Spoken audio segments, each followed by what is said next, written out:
Hello, Facebook. This is Tommy Valentine, Executive Director for Historic Athens. We want to thank you so much for taking some time this morning to tune in with us for a special 10 a.m. bonus episode of This Moment in History, COVID-19 in Athens, Georgia. For those of you that have been following along, this has been an 11-week, 55-episode series. It concludes this Friday at 1 o'clock with our final of the 55 interviews with Commissioner Mariah Parker. Now, today's episode is a bonus episode because with 55 episodes scheduled with 55 very busy people, it was inevitable that some episodes would have to be canceled or postponed. We did want to deliver the full 55 episodes, and so we appreciate this opportunity because it's allowed us to actually schedule conversations with people that were on our original wish list, and that includes today's guest. So today we'll be talking to Dr. Lakeisha Gantt. She is known for, amongst other things, being a member of the Clark County School District's Board of Education, but she's also a community leader in several other ways. And so we look forward to talking about all the various hats that she wears. If this is your first time tuning in to one of our episodes, we want you to know it's not just something for you to sit back and statically watch. You can also participate. The goal with this is to create a living document, an archive that examines and explores the way that COVID-19 has affected our community. And so when you submit questions below this video, as long as it's live, we can shape that conversation a bit differently. We can make it more accurate. So if you have a question for Dr. Gantt, a word of feedback, maybe a word of encouragement, you can comment directly below the video. We can share it on screen, and we can make it part of today's dialogue. Aside from that, we do want to thank Karen and Norman Baldwin. Without their help, we couldn't have brought to you the week that this episode was originally set to air. And so we do appreciate all of the sponsors that have supported this project over the course of its 11 weeks. All right, about halfway through today's episode, we'll tell you more about Historic Athens, when to tune in for the rest of the episodes, where to find previous episodes, and how to become a member or a sponsor if you're interested. But for now, let's go ahead and get into our interview. So without further ado, I'm going to make a few switches here. We're going to bring Dr. Gantt onto the call with us today. So thank you so much. Thanks for tuning in. Let's get started. All right. All right, and let me switch on your mic. 1 second, Dr. Gantt. All right, Lakeisha, hi, how are you? I'm good. How are you? Doing very well. I hope it's okay. I'm going to alternate between using your title or not. As someone who's doing their PhD right now, I know if you get that doctor, you've earned it.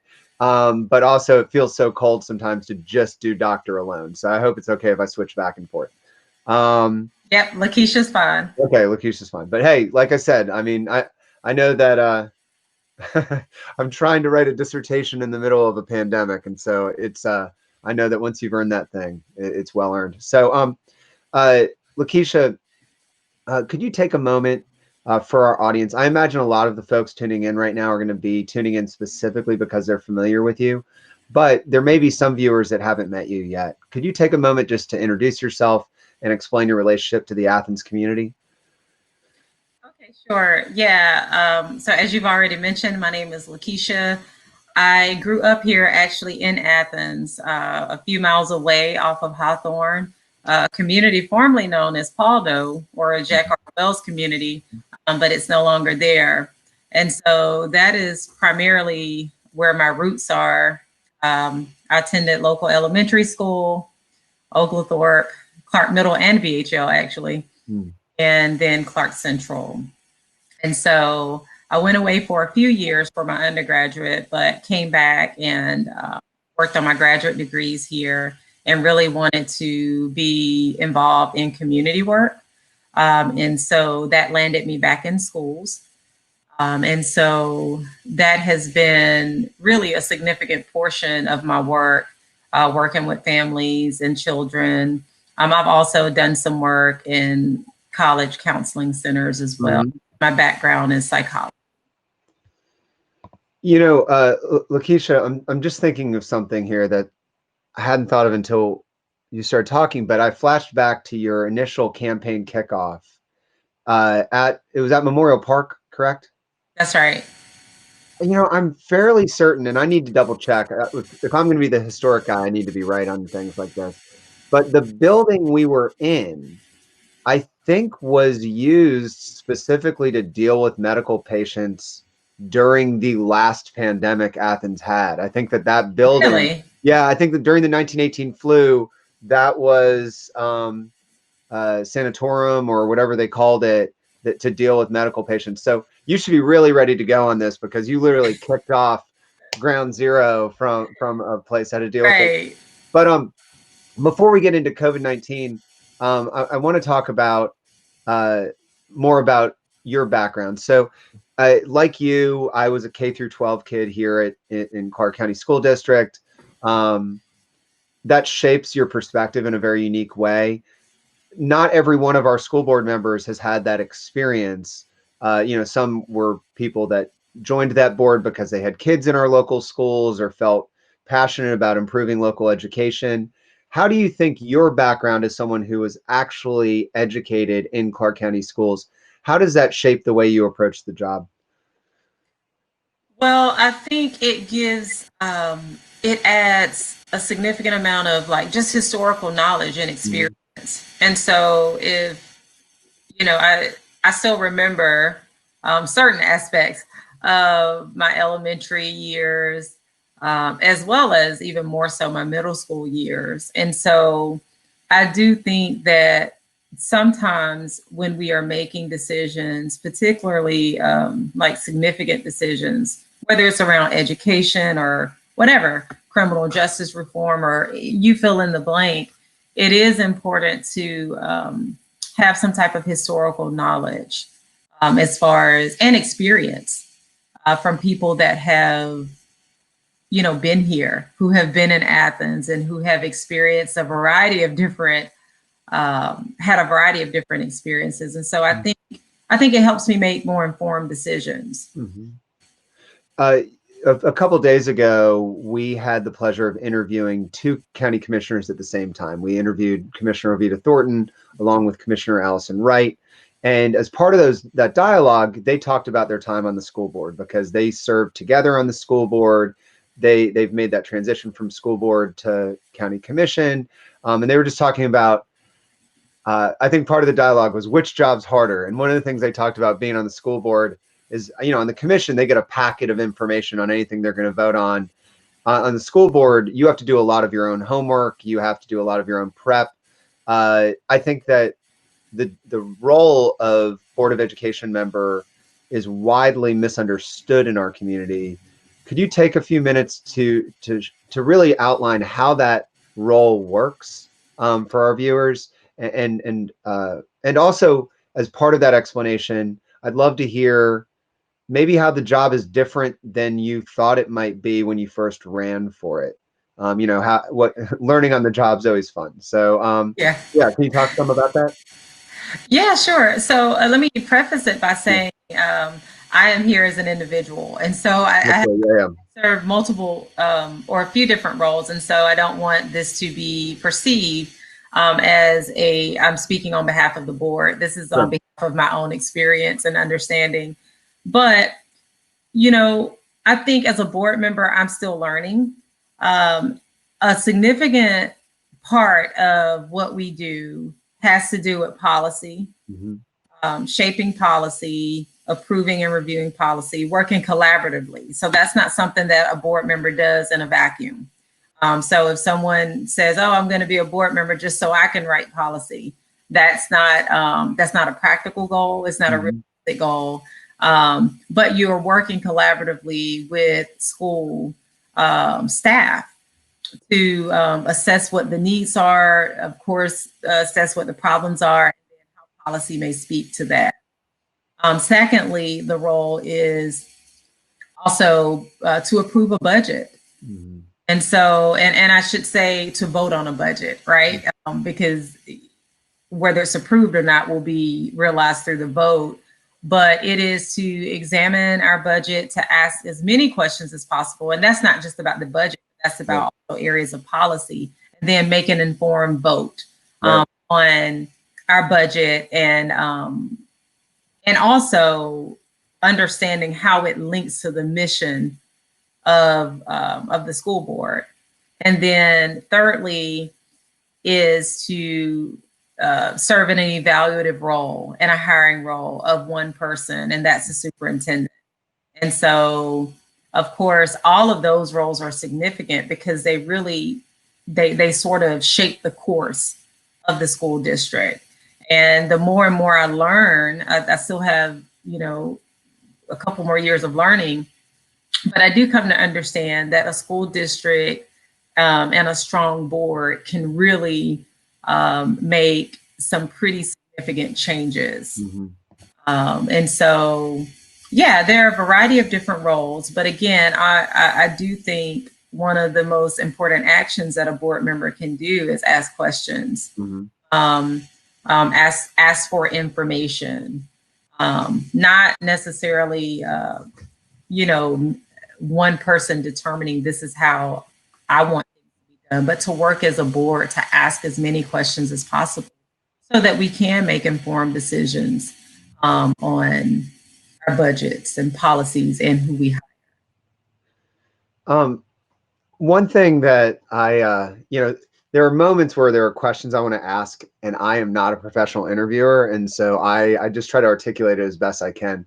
But one of the things that has come to fascinate me most about you as a community leader is that you have this very strong passion for dialogue.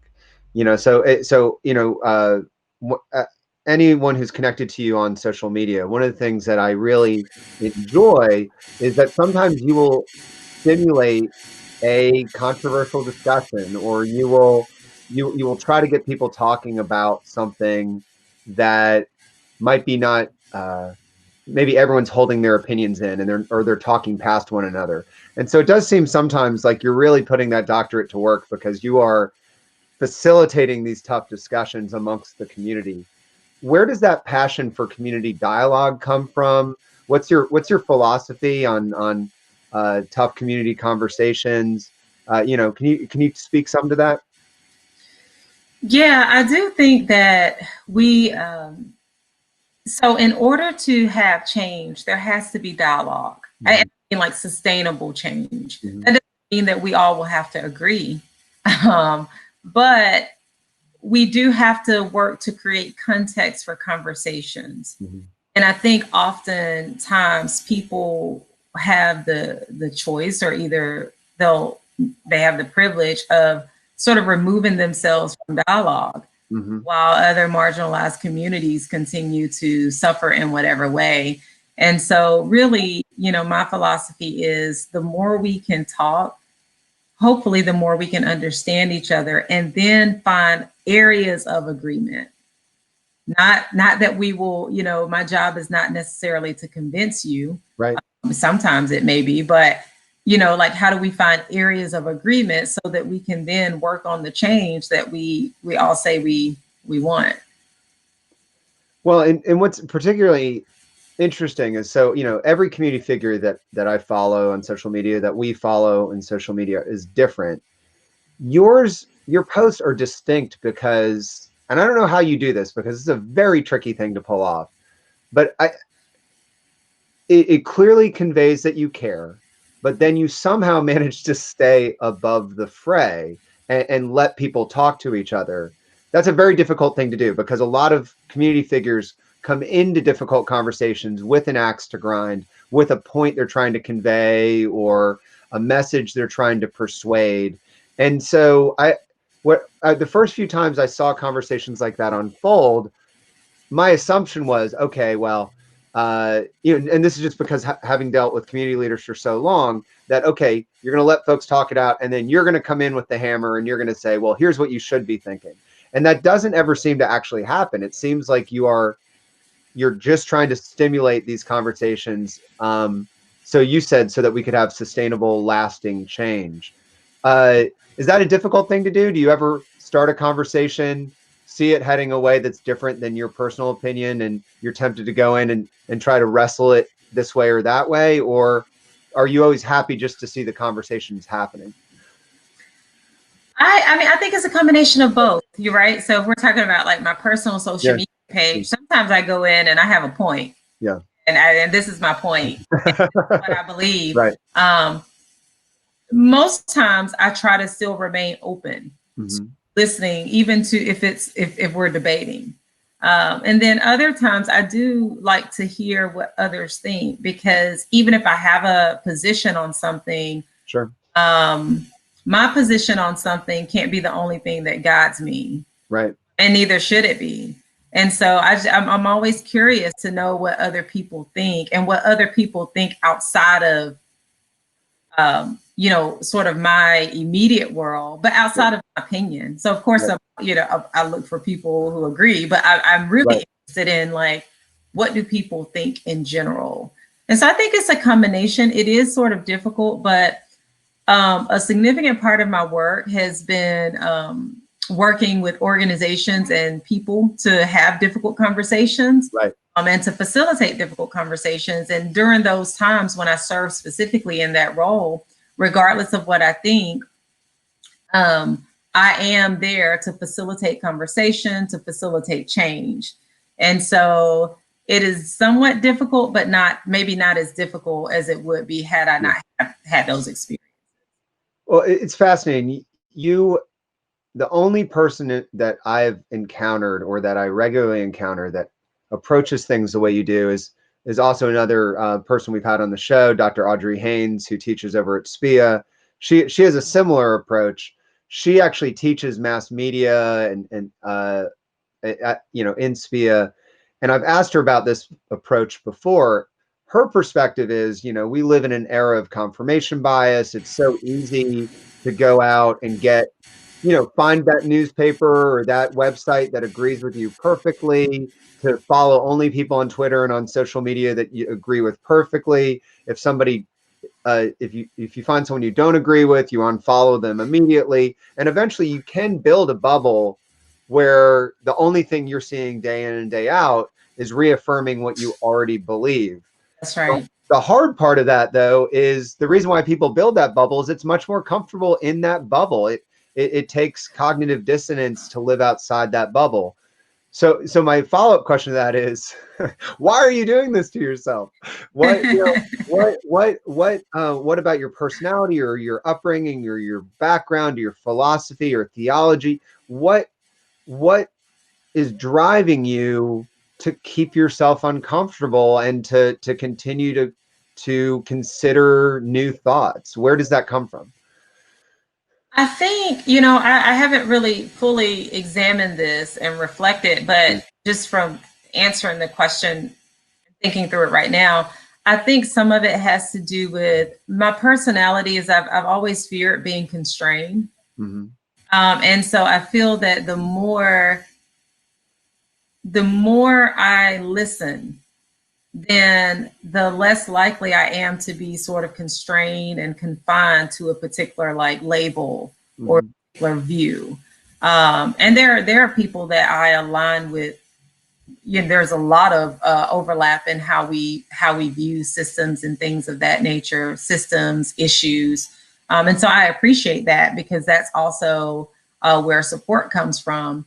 At the same time, it is rare, I would argue even impossible, that you'll even get 10 people together and find that they align on every issue that's brought up. Right. And so it's one of those things where, at the core of, like, appreciating other people and individual differences, and even, appreciating the things that we share, there has to be some capacity to be with people who don't believe or don't share the exact same ideas that we do. Right.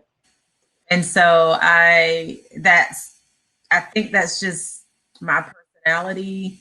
I don't like being confined, and so and I like to listen, but I also like to, I like to debate, and I like to come in with my opinion. And Right. but when you think about the change that's needed, particularly nationally, but also in Athens, it takes all of that. You have to stand strong on some things that you do believe, because you believe that that is a pathway to change. Right. But also there's an element of being able to listen Yep. to other people's views and thoughts and experiences. I'm thinking back to that campaign announcement event, And I wish I could recall your full remarks, but one impression that it really left on me that was a priority for you was not just folks that are marginalized, but people that are forgotten. You talked a lot about students that are overlooked. You talked a lot about people in our community that aren't getting a fair chance or who are being neglected. Um, can you talk about why that's such an important issue to you? Why that resonates with you so much? I think because when you are in a position of either it could be influence or you have power, and many people have power in different ways that they may not even realize. Right. We have to understand that just because we are not hearing right from a particular segment, that doesn't mean that they don't need us. Mm. And so one of my challenges and one of the areas of difficulty for me, and I'm growing, even as like an elected official or in the community beyond being an elected official, is when someone says, well, everybody that I've talked to feels this way. Right. And then you pull, you unlayer that, and it's like, well, who's everybody that you've talked to? Right. And then you start to look that everybody that you've talked to happen to be people in your day-to-day circle or your friend group. There might not be as much diversity amongst those individuals, not just racial diversity, but class diversity, Right. educational background, abilities. And I just, that's a problem.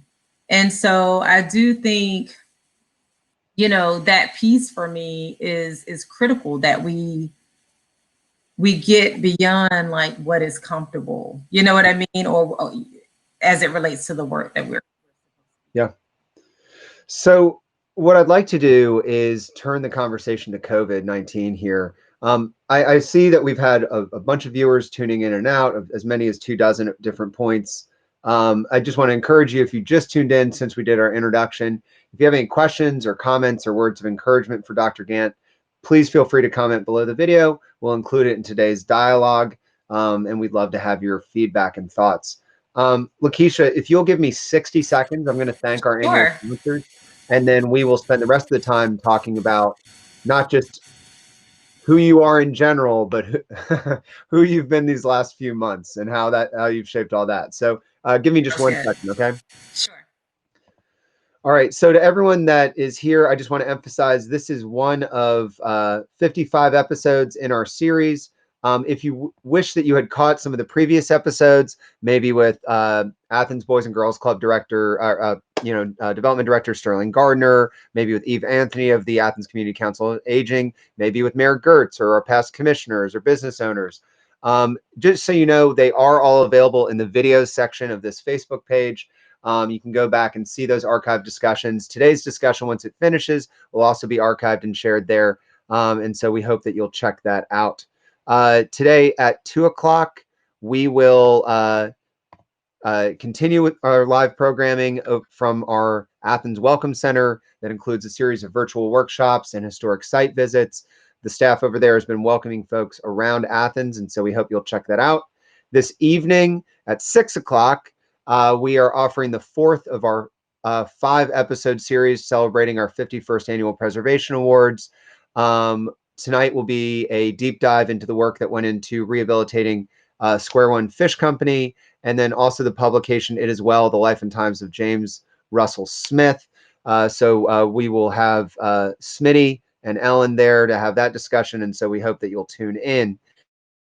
I want to thank all of our annual sponsors. We already said that Karen and Norm Baldwin made today possible. Hold on 1 second. Let me get those sponsors back up. We hope that you see the names and logos here and know that thanks to their support, we're not only surviving COVID, we're able to keep our lights on, keep our team moving. That wouldn't have happened if these incredible sponsors hadn't believed in us earlier. So if you see a name on there that you can support, maybe a local bank, someone in construction, maybe you just want to pick up some food from Heirloom. They're doing a special Pie for Pride promotion right now that you can pick up. Please consider supporting these businesses. They're supporting our 52-year-old mission of celebrating and conserving community heritage in Athens, Georgia, including oral history projects like this. So please consider doing that. If you'd like to become a member, membership begins at only $5 a month. It makes a big difference for us, and you can do that at historicathens.com. The last thing I'd like to share before we get back to our conversation is we are working with Satisfactory Printing, a local print shop, and some local designers to offer these 3 limited edition t-shirts celebrating Boulevard Historic District, Rock Springs Historic District, and buildings and landmarks of Athens. You can pick those up at historicathens.com, and we'd really appreciate that support. It's a quick and easy way to support our organization. So thank you very much, and let's get back to our program. All right, so Lakeisha, I said we wanted to talk about COVID-19. My transition there is this. So we've talked about how you're someone who you don't want to be defined or confined. You want to be able to see things in a multifaceted way. This has been a peculiar time to do that because one of the things I think we've seen as a community and as a country about COVID-19 is starting around March, people adopted their way of coping with this, their perspective on this. They locked into that perspective. I'm as guilty of this as anyone. And that is how they've ridden out this storm. They're like, I believe this. You know, I believe that everything the World Health Organization, the CDC says is correct, or I believe everything the president says is correct, or I believe that this is a pandemic and I believe that there's this conspiracy behind this. But people have had their paradigms, their perspectives of viewing this, and that's how they've ridden it out. But we've just discussed that you're someone who likes to look at each side. So have you extended that kind of contemplative approach to COVID-19? How have you kind of mentally navigated the last few months? Yeah, I would like to think that I have, but oftentimes, oftentimes we're not great judges of who we are. We have who we think we are, and then there's like, how people experience us. But I have tried to keep an open mind. I do think health is important, and particularly, I paid attention to how COVID has impacted marginalized communities. So communities, be it Black communities or communities of color or communities that have less access to healthcare. And so, in that regard, I think it is important for us to be as considerate as possible. I do think that historically, you can't quite have conversations about COVID without, or any health issue, without also understanding the history of science with Black communities, as well as other marginalized communities. So people who have, like when we look historically, people who have been considered like in poverty or poor or disabled.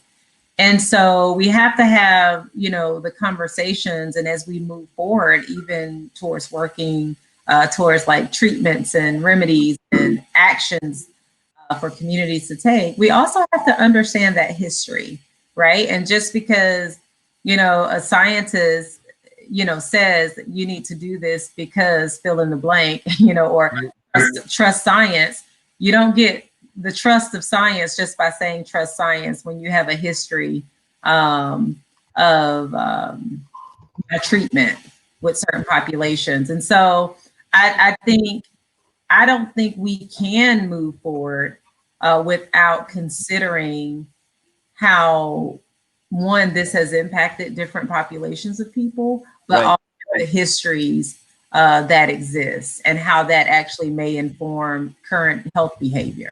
Can I interpret that question, just make sure I'm that I and the viewers are understanding it? So, when you look at history, I think there's two things that jump to mind. One is, there's the famous Milgram experiments where they proved that, if somebody in a white lab coat tells you to, most people would be willing to electrocute someone else to death. And so if you haven't looked at the Milgram experiments, you should absolutely look up the Milgram experiments. So there is that white lab coat mentality of if a doctor tells me so, I've got to do it, right? And sometimes Mm-hmm. that helps us. Oftentimes it helps us. But the flip side of that, when you were talking about marginalized communities, Black communities, and their history with the medical community, the word that I was waiting to come up that didn't was Tuskegee. You know, Mm-hmm. so Mm-hmm. when we're considering, so one of our previous guests, Patrick Davenport, county commissioner, talked about some of this where, oftentimes as an African American community leader, he feels pressured or responsible for communicating things to the Black community. But then sometimes he finds himself in a situation where he's not sure he's messaging it the right way. He's not sure that he's being perceived, whether he's being perceived as helpful or condescending. And that extended Sure. everything from mask wear to even hypothetical discussions of vaccines. Mm-hmm. If there was a vaccine, would you take it? And for people that have not been marginalized, the easy answer there is yes. Right. But for Black people in America, there is a long history, not just Tuskegee, other cases That's right. of That's right. of, Anymore. right, of experimentation, of neglect, of intentional harm. If I understand you correctly, you're saying we can't view one without viewing the other, that we have to understand that it's only rational if you've been bitten before to be shy now. Is that correct? That's right. That's right. And I think, again, whether we're talking about Tuskegee experiments and many other situations where Black people have been experimented on, or been on the they've been on the receiving end of like maltreatment, Right. in the name of advancing science. And so that is exactly what I'm saying, that you can't consider one without considering the history there. Right. And also there's still a level of bias. I mean, I tend to believe that all of us are biased, and it's not just a belief, but I think that bears out in the information we have. But there's still work to be done in the medical field around how we perceive Black people and their pain Right. and their suffering. And so you gotta, even as you move forward with solutions, we would do good to consider those things.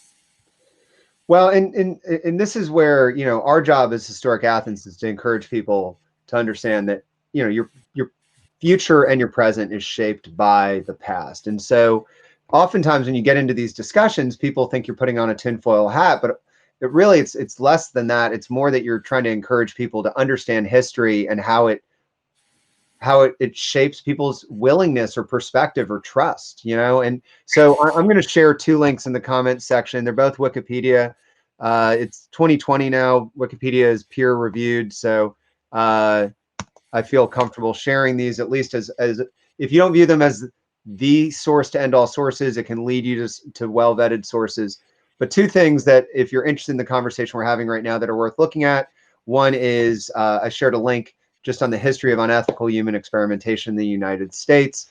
Mm-hmm. I think most folks will, based on this conversation, you should anticipate that most of that unethical human experimentation has been on marginalized communities that were unable to raise their voice or be protected.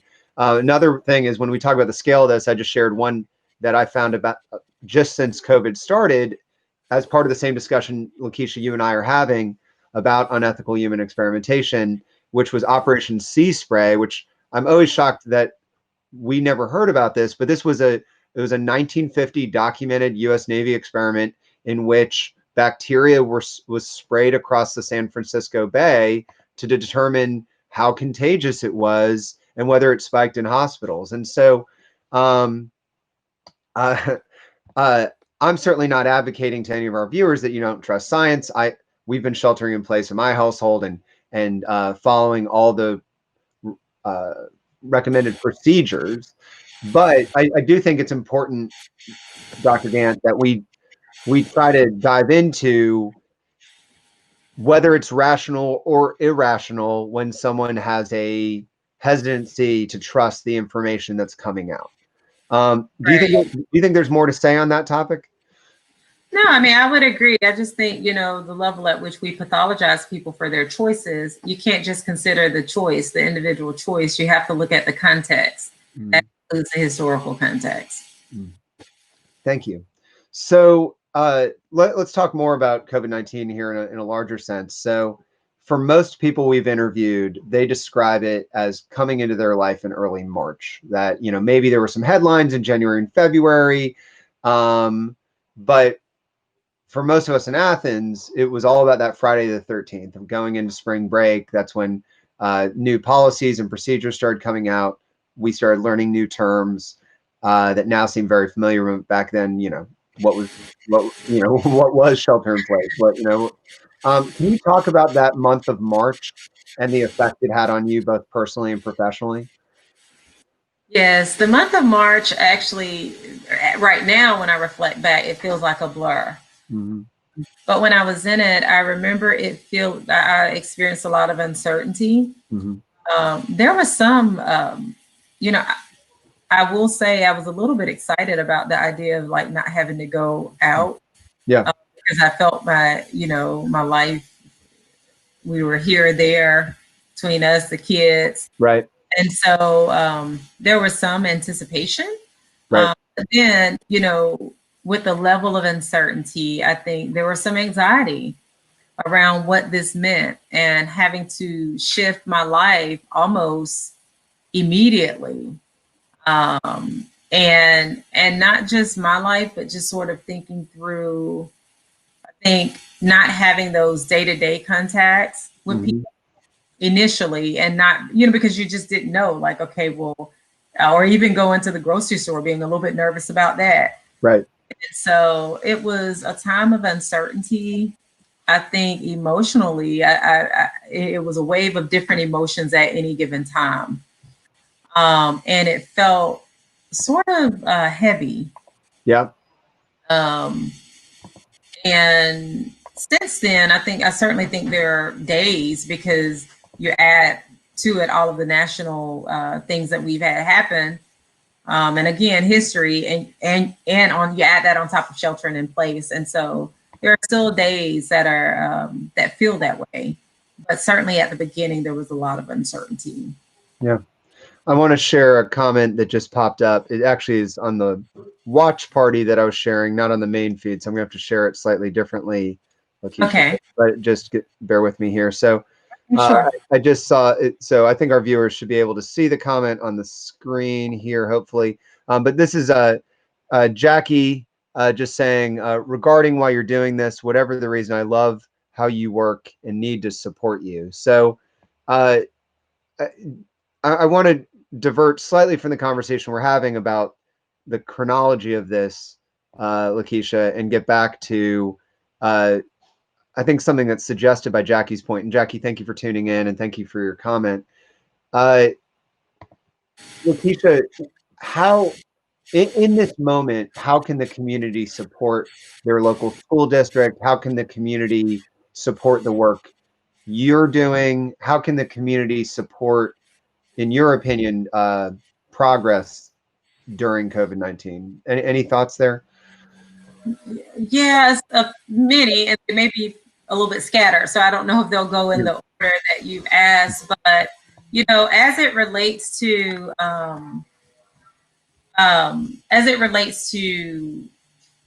the school board, Yeah. I think knowing that the school board is working hard to make decisions and to be that governance team that really guides us towards, positive educational outcomes for all students. We are working hard, literally day by day. And so I think an understanding of that, but then also, as constituents, as a community, I invite people to hold me accountable, to ask me questions, to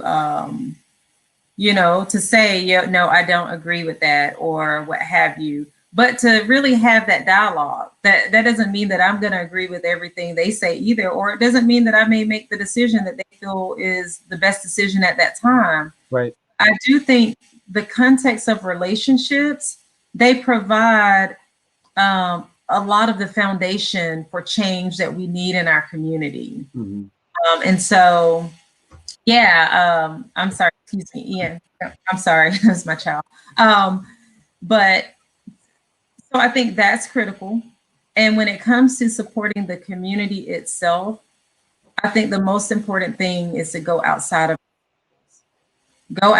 our circles and ask and spend time with people who are who you don't hear from. Right. They may not feel empowered to write a letter. They may not feel empowered to stand up in front of the entire school board. But just because people aren't speaking, it does not mean that we shouldn't consider those students and families.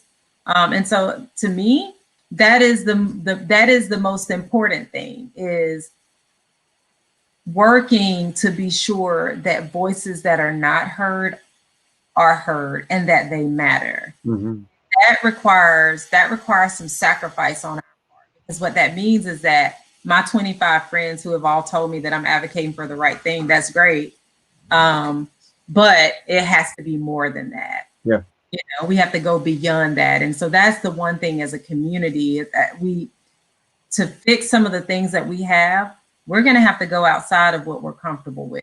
Mm-hmm. And we're going to have to give up some power. Yeah. And we're going to have to give up and share some resources. So on that topic, on this idea of giving up power and sharing resources, many people on this program have talked about the ways that COVID-19, sheltering in place, mask wearing, all of these behaviors that have been foreign and strange to us have also have created some space for our society to reckon with itself and to consider some of our long-held iniquities. And so we're seeing conversations on issues that have plagued our country for hundreds of years come to a head. That's right. What are your thoughts on that, on the way that this crisis has led to further crises and these tough discussions? What do you think about all of that? Like, so you're asking, like, how have a lot of these other issues impacted the crisis, the COVID? Yeah, maybe it's a poorly formed question, but what I'm trying to get at is, history doesn't happen in a vacuum. When we go back and we look at the 1918 flu, it's easy to just think because it was an event that killed 40 million people worldwide that we don't even learn about in school, right? But it also was an event that was happening. It was overlapping with Jim Crow. It was overlapping with World War I. It was overlapping with all of these other historic events. We find ourselves in the middle of a pandemic right now, but we're also having the Black Lives Matter protests. We're reckoning with police brutality. We're having discussions about the power infrastructure of the United States.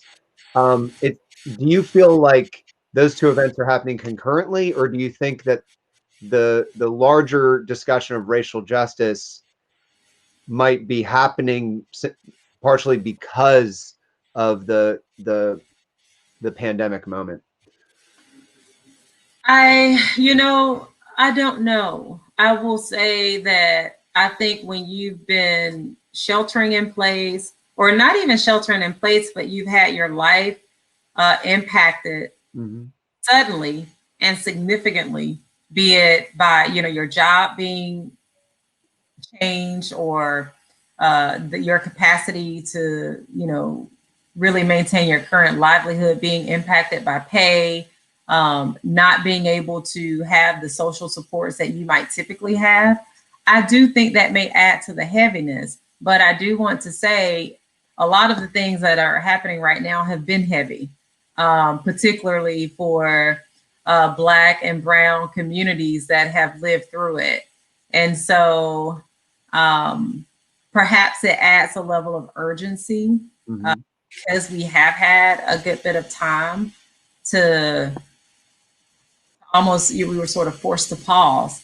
Right. But I think there's been a level of urgency and heaviness, and just a need for attention to be paid, whether we're talking about police brutality, right, reform in the criminal justice system, pay and wealth gaps. All of those things are things that people, or access to healthcare.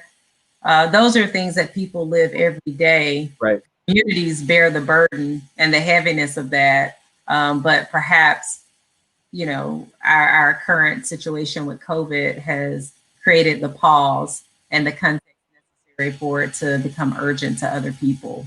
Yeah. Thanks for that perspective. So I'm going to transition into the closing section of this interview. I know we have about 5 minutes left, and so I want to get through the same 3 questions we've asked all of our other guests.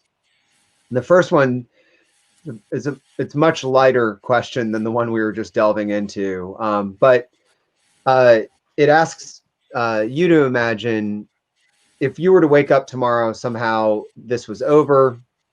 I don't know, magic wand or something. This was over. Every one of our local businesses was safely reopened. It was safe to go in them. The parks were all universally open. The movie theater was open. Everything was back to normal. If you found yourself with a day off in those conditions tomorrow, how would you spend your day? What do you miss doing? I probably would spend my day like having some type of big cookout Mm. with not just with family, but with friends, uh, and just reconnecting. Yeah, that sounds perfect. Yeah, the idea that we're about to go through Fourth of July season without cookouts. I know that there was the big Juneteenth party last week, and I mean, even things like that. Like I wanted to go to that, but then there's the question of should I be at a large cookout right now? But yeah, the idea that we're about to go through summer without cookout season is just bizarre. The second to last question asks about historic spaces. So, part of what Historic Athens does is historic preservation, trying to preserve places and spaces, neighborhoods, cemeteries, and beyond.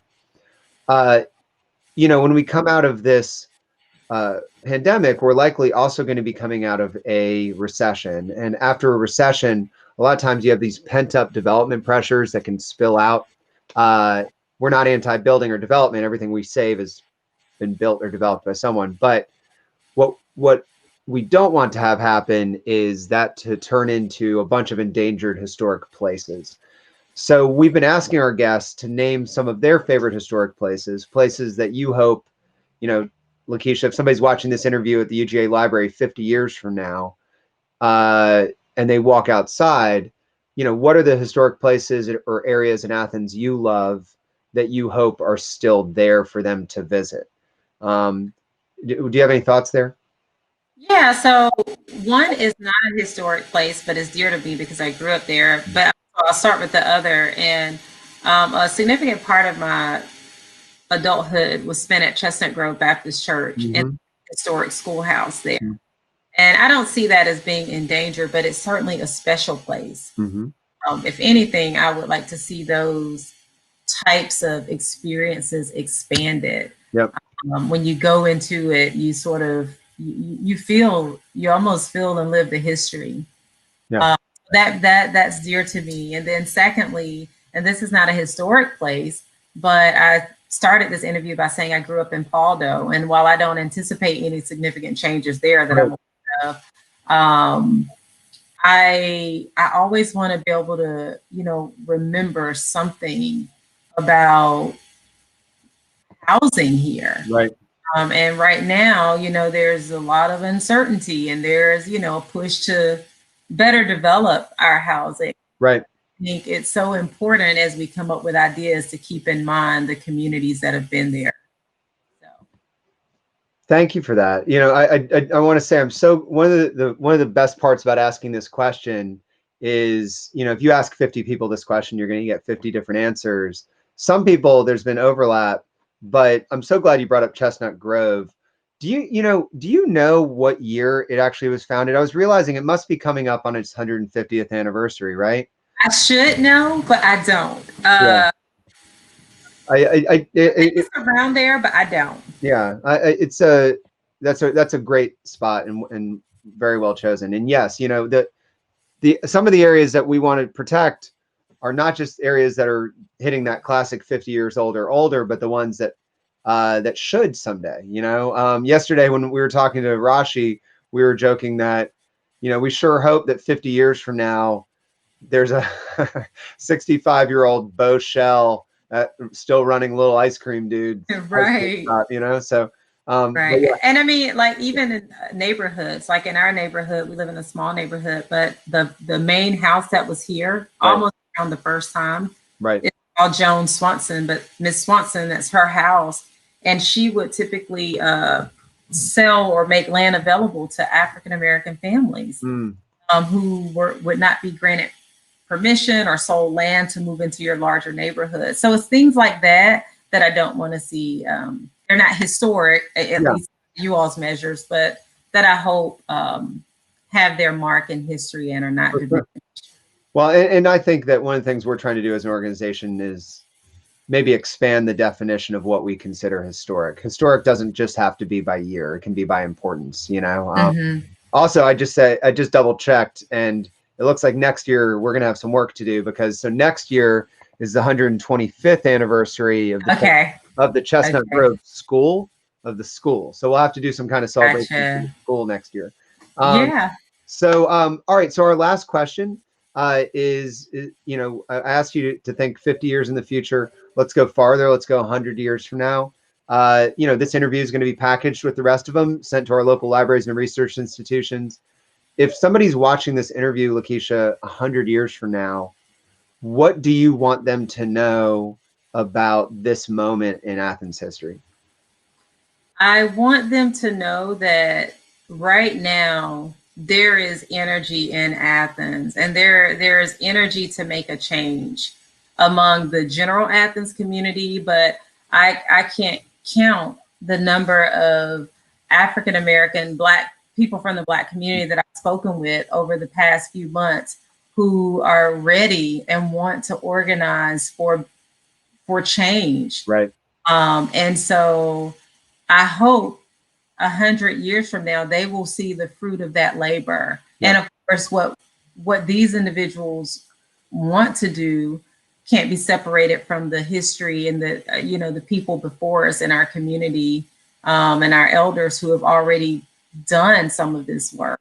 But there's energy there, and I hope that they will see the fruit of the labor that hopefully is getting ready to take place in Athens. Absolutely. Well, I know we talked about how your kids are in that room. My daughter is in the room right behind me right now. Certainly, I hope you're right, and I hope that they get to experience life in the Athens that the Black leaders you're describing are envisioning. That's something that hopefully that hypothetical future becomes part of our history sooner rather than later. So, So yeah, Dr. Gantt, thank you so much for making time to talk to us today. We really appreciate it. thank you for having me. Of course. You and I are going to, if you'll stay with me, we're going to jump offline here. Okay. To everyone else that's watching, please feel free to come back at 1 o'clock. We would love to have you. Just so you know, at 1 o'clock, we are going to be interviewing Mayor Dodd Farrell, the mayor of Winterville. And then tomorrow we'll have our last interview with Commissioner Mariah Parker. So we hope that you'll join us. And then Dr. Gantt, thanks again. You and I are Thank locked. you. Everyone else out there, be safe and healthy. We'll see you soon.